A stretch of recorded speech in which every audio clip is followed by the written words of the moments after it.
নমস্কার বন্ধুরা, তোমরা কেমন আছো? আশা করি সকলেই অত্যন্ত ভালো আছো। বাংলা সাহিত্য চ্যানেলে তোমাদের সকলকে স্বাগত। আজকে আমরা পাঠ করতে চলেছি বড়ু চণ্ডীদাস দ্বারা রচিত শ্রীকৃষ্ণ কীর্তন কাব্যটির প্রথম খণ্ড, অর্থাৎ জন্মখণ্ডটি। এই জন্মখণ্ডটির প্রত্যেকটি লাইন ধরে আমরা বিশদে খুবই সরল আলোচনা করব। তুমি যদি ভিডিওটি দেখে নাও তাহলে জন্মখণ্ড নিয়ে তোমার আর কোনো কৌতূহল থাকবে না, বা জন্মখণ্ড বুঝতে তোমার কোনো অসুবিধা হবে না। তো চলো ভিডিওটা আমরা শুরু করে নিই। ভিডিওটি শুরু করার আগে আমরা শ্রীকৃষ্ণ কীর্তনের ইতিহাস সম্পর্কে একটু জেনে নেব, তাহলে এই খণ্ডটা আমাদের বুঝতে সুবিধা হবে। তো এই পুঁথিটি 1809 খ্রিস্টাব্দে বাঁকুড়া জেলার বনবিষ্ণুপুরের কাছাকাছি অবস্থিত কাকিল্লা গ্রামে দেবেন্দ্রনাথ মুখোপাধ্যায়ের গোয়ালঘরের মাচা থেকে আবিষ্কৃত হয়েছিল, এবং এটি আবিষ্কার করেছিলেন বসন্তরঞ্জন রায়। এবং এই পুঁথিটি প্রকাশিত হয়েছিল 1916 খ্রিস্টাব্দে বঙ্গীয় সাহিত্য পরিষদে। ঠিক আছে, এবার আমরা এই জন্মখণ্ডটি নিয়ে বিশদে আলোচনা করব, এবং প্রত্যেকটি লাইন খুবই সহজ বাংলা ভাষায় আমরা বুঝে নেব। তো চলো মূল খণ্ডটি পাঠ করা শুরু করা যাক। প্রথমে কবি বলছেন, সব দেবে মেলি সভা পাতিল আকাশে, কংসের কারণে হত্র সৃষ্টির বিনাশে। সব দেবে মানে হচ্ছে সকল দেবতা মিলে আকাশের মধ্যে একটা সভা পেতেছে। কেন পেতেছে? কংসের কারণে হত্র সৃষ্টির বিনাশে, মানে কংসের কারণে সৃষ্টি বিনাশ হতে বসেছে, তাই জন্য আকাশে একটা সভা পাতা হয়েছে, যেটা পেতেছেন দেবতারা। এরপর কবি বলছেন, ইহার মরণ হত্র কমন উপাত, মানে এর মরণ অর্থাৎ কংসের মরণ কোন উপায়ে হবে সেটা সকলে মিলে চিন্তা করছে সে সবার মধ্যে। সম্ভয়ে চিন্তায়া বুইল ব্রহ্মার ঠাত। তো সকল মিলে চিন্তা করে ব্রহ্মার কাছে এই উপদেশটা নিয়ে গেলেন। ব্রহ্মা সব দেব লওয়া গ্যালান্তি সাগরে। ব্রহ্মা সব দেবতাকে নিয়ে সাগরের মধ্যে গেলেন। গ্যালান্তি মানে গেলেন। স্তুতিয়ে তুষিল হরি জলের ভেতরে, এবং সেখানে ধ্যান করার মাধ্যমে, স্তুতি করার মাধ্যমে জলের ভেতরে থাকা কৃষ্ণকে তারা সন্তুষ্ট করল। এরপর কবি বলছেন, তোহমে নানা রূপে কইলে অসুরের ক্ষত্র, তোহমার লীলাত্র কংসের বদহত্র। মানে তোমার নানা রূপে অসুরদের বধ হয়েছে, তাই কংসকেই তোমাকেই বধ করতে হবে, মানে কংসকে বধ করার দায়িত্ব আমরা তোমার উপরেই দিলাম। হেন শুনি ঈষৎ হাসায়া ততক্ষণে। এই কথাটি শুনে কৃষ্ণ হঠাৎ সেই সময় একটুখানি হেসে উঠলেন। কারণ কি, আমাদের সাধারণত যখন কেউ প্রশংসা করে তখন আমরা হালকা একটু হেসে দিই, তো কৃষ্ণরও এখানে প্রশংসা হচ্ছে, তাই জন্য তিনিও হালকা হেসে দিলেন। এরপর কবি বলছেন, ধল কাল দুই কেশ দিল নারায়ণে, এই দুই কেশ হইবে বসুলের ঘরে।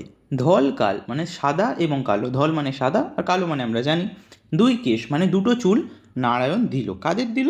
দেবতাদেরকে দিল। এই দুই কেশ হইবে বসুলের ঘরে, মানে বসুলের ঘরে এই দুই কেশ থেকেই দেবতারা জন্ম লাভ করবে। হোলি বনমালী নাম দৈবকীর উদরে। বনমালী মানে এখানে কৃষ্ণকে বোঝানো হয়েছে, যে কৃষ্ণ দৈবকীর উদরে অর্থাৎ দৈবকীর পেটে জন্মগ্রহণ করবে। তাহার হাতে হইবে কংসাসুরের বিনাশ। তো তাহার হাতে অর্থাৎ কৃষ্ণের হাতে হবে কংসাসুরের বিনাশ বা বধ। তারপর কই বলছেন, হেন বর পাওয়া সব দেব গেলা বাসে, সময় উপেক্ষিয়া রহিল দেবাগণ। তো এরকম বর পেয়ে সমস্ত দেবতারা বাসে গেল, মানে নিজের বাসায় বা বাড়িতে ফিরে গেল। সময় উপেক্ষিয়া রহিলা দেবগণ। তো সময়ের অপেক্ষায়, উপেক্ষিয়া মানে হচ্ছে অপেক্ষায়, দেবগণরা রইল। কখন সেই সময়টা আসবে সেই অপেক্ষায় দেবগণরা বসে আছেন। তারপর বলছেন, গাইল বড়ু চণ্ডীদাস বাসুলিগণ।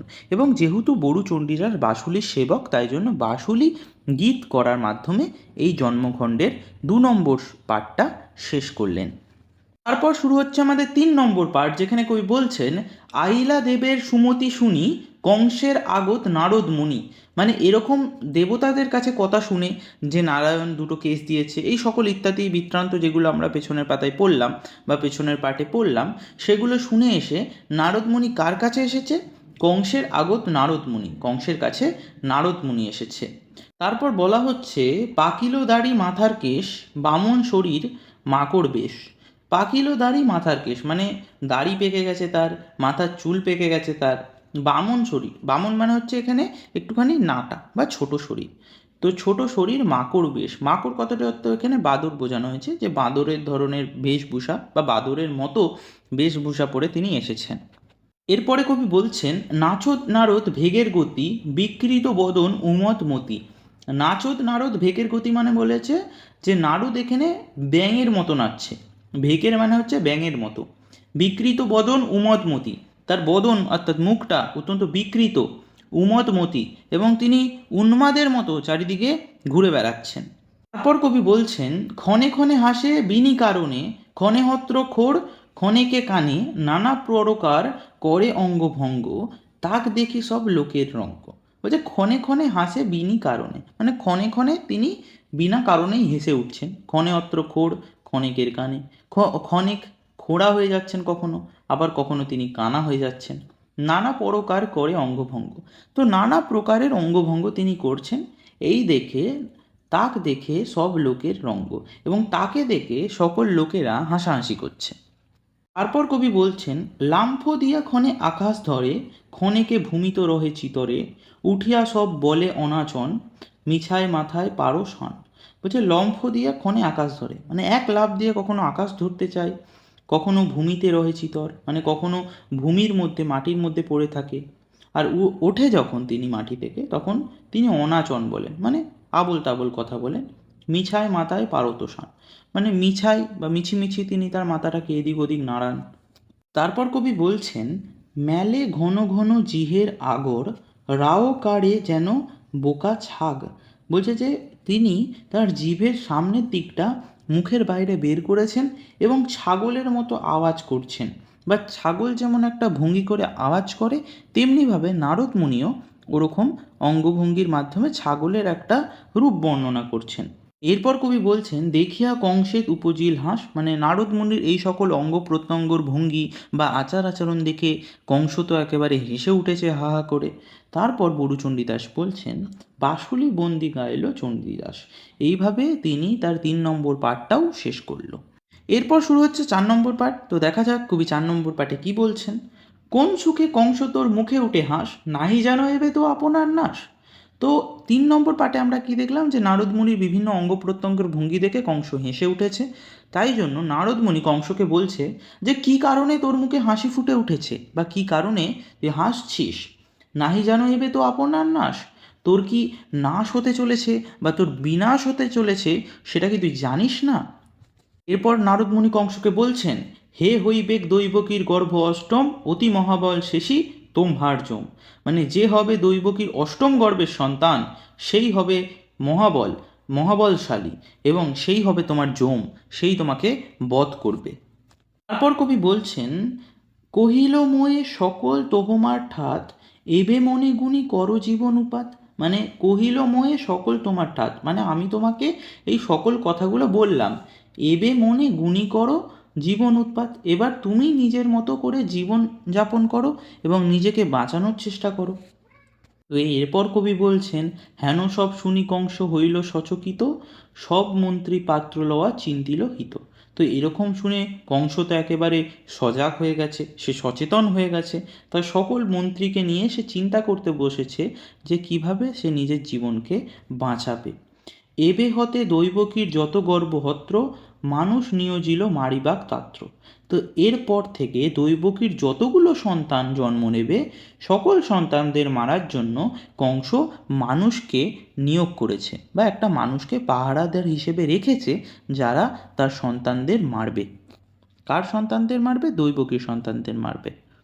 এরপর কবি বলছেন, আসিয়া নারদ তবে সত্তরে আপনে, সকল কহিল তত্ত্ব বসুদেব থানে। তো নারদ মুনি কংসকে যে সকল কথাগুলো বলেছেন, সেই সকল কথাগুলো বসুদেবের কাছে এসেও তিনি বললেন, যে কংস এরপর কিভাবে তার প্রতিক্রিয়া দেখালো বা কি পদ্ধতি সে গ্রহণ করলো। তারপর নারদ মুনি বসুদেবকে কি বললেন? বললেন তিনি, এবে দৈবকী যত গর্ব ধরিব, পাপ দুঃখ কংসে তাকু সবই মারিব। মানে এবার দৈবকীর গর্ভে যতগুলো সন্তান ধরবে, পাপ দুষ্ট কংস, মানে দুষ্ট কংস তাদের সকলকে মারবে। তারপর কবি বলছেন, অষ্টম গর্ভ হইব দেবনারায়ণে, সেই উপদেশ দিব তোহমাক তখনে। মানে অষ্টম গর্ভে জন্মগ্রহণ করবে দেবনারায়ণ, বা নারায়ণদেব স্বয়ং অষ্টম গর্ভে জন্মগ্রহণ করবেন, তখন তোমাকে আমি উপদেশ দেবো যে তোমাকে কি করতে হবে। এটা কাকে বলছেন নারায়ণদেব? এটা নারদ মুনিকে বলছেন। তারপর কবি বলছেন, সেই উপদেশ হইব সকল রক্ষণে, মানে এই উপদেশটা হবে সকলের রক্ষার জন্য। এরপর গাইল বড়ু চণ্ডীদাস বাঁশুলিগণ।